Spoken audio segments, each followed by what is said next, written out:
What's up, you guys? Welcome back to my channel. Let's chat a little bit about Matt Baier from Teen Mom OG. Let's chat a little bit about his coins, okay? In a preview clip for the upcoming Teen Mom OG reunion or after show, I can't remember which one this is for. I originally wrote my notes for this video a couple of weeks ago, but just never got around to filming it.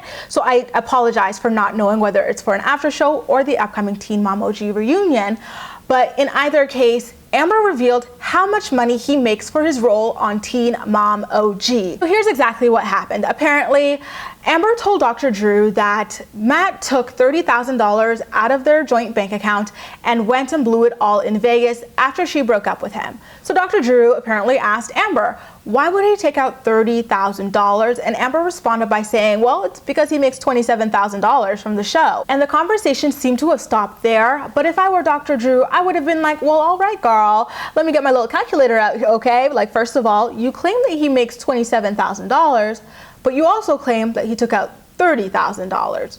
So where is this, magical $3,000 coming from? And why does this geriatric deadbeat feel entitled to it? I think he's been on the show for at least 2 years now, so I'm kind of surprised that he doesn't make more than that, though I'm really relieved to know that he doesn't make more than that, because that guy does not even deserve like the rustiest of pennies, okay? But while we're here, let's talk about how knowing his income makes like the shit he says on like TV, including his very own Being Matt special, really, really sketchy, right? Like, okay, first of all, we know that Matt came from like some couch in Boston. He had nothing to his name, no home, no car or whatever. And as soon as he met Amber, he decided to move into her home because he had nothing, back where he came from. And that was the best way to abuse her, was to trap her. Okay. And so when he was on his Being Matt special, he told his children that he bought like Amber this Corvette, which we all know is a 6-figure car, or at least like high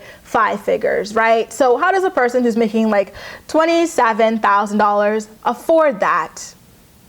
And then towards the end of his special, he buys his daughter her own car as well. Again, if you already bought a Corvette, how can you also afford this for your daughter? And you've only been making $27,000 for like 2 years. That's probably the only income he's ever had in his lazy ass life. And another thing that was really sketchy about all this is the fact that he's got like this grown ass child who I believe is older than Amber, who, has taken over the deadbeat genes and has nothing to his name as well. And so Matt offered to pay for his phone bill. So I'm trying to do the math, like that meme of that girl with all the calculations floating over her head, where I'm like, how does a person off of $27,000 manage to pay for a Corvette, some Toyota or whatever for the daughter, and like another deadbeat cell phone bill? Like, does not compute. Lastly, this guy has 11 kids like floating all around the United States of America and possibly even in other countries.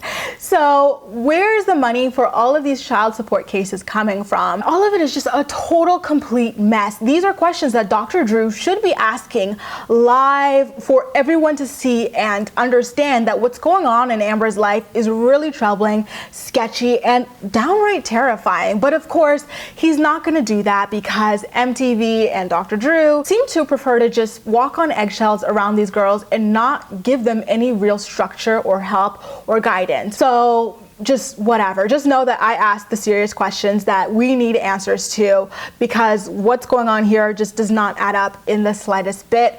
And Amber's family really needs to fight their way back into her life right now. Obviously, with someone like Matt, it's difficult because he's keeping her from them and all of that, and understandably, because it is an abusive relationship. But the best thing that they can do right now is do their research on how abusive relationships work and how they can get through to her to save her before he spends her down to her last dime. Like, the money she's making right now is once in a lifetime.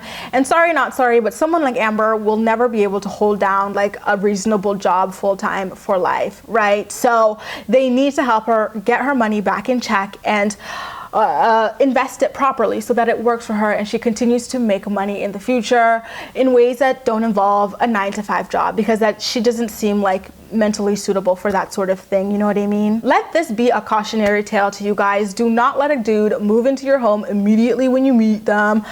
Do not let a dude with multiple baby mamas that he would even lie about have the time of day with you. Kick him to the curb immediately.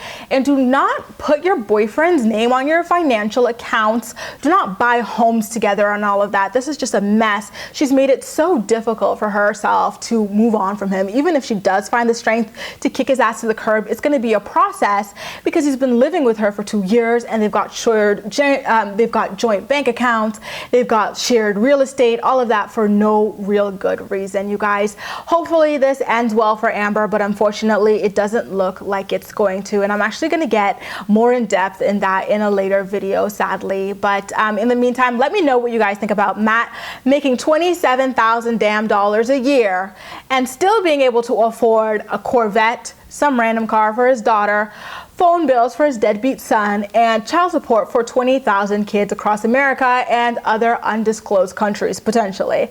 That's all for now. I'll see you in the next video. Thank you so much for watching.